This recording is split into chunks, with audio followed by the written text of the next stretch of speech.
ಭಾಗವಹಿಸಿರಿ. ಇವತ್ತು ನಂದು ಮುಂದೆ ನಿಂದ ಮುಂದೆ ಅನ್ನೋದು ಬೇಡ.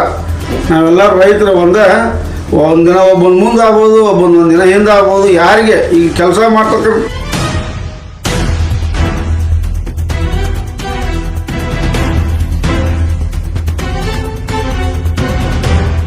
ರೈತರಿಗೆ ಇದರಿಂದ ತೊಂದರೆ ಭಾಳ ಆಗುತ್ತೆ.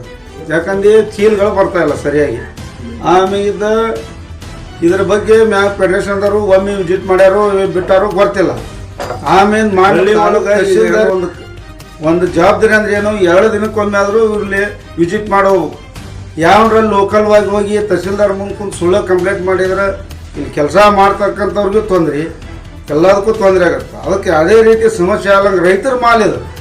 ಇವತ್ತು 12 ತಿಂಗಳವರು ಬಿಸಿಲು ಚಳಿ ಬಿದ್ದು ಒಕ್ಕಿ ತಂದು ಮಾರ್ಬೇಕಾದ್ರೆ ಈ ಪರಿಸ್ಥಿತಿ ಅಂತ ಐತಂದ್ರೆ ಮತ್ತು ಖಾಲಿ ಏನು ರೈತರದ್ದು ಇರ್ತದೆ. ಬಿಸಿಲು ನೋಡ್ರಿ ಇದನ್ನು, ಮಳೆ ಬಿಸಿಲು ಎಂತಂದ್ರೆ ಇಲ್ಲಿ ಟೇಲರ್ ತರಕು. ಆಮೇಲೆ ಈ ಟೇಲರ್ಗಳು 8-10 ದಿನ ನಿಂತು ಈ ಟೇಲರ್ ಪರಿಸ್ಥಿತಿ ಏನಾಗತ್ತೆ ಉಳ್ಕಿದ.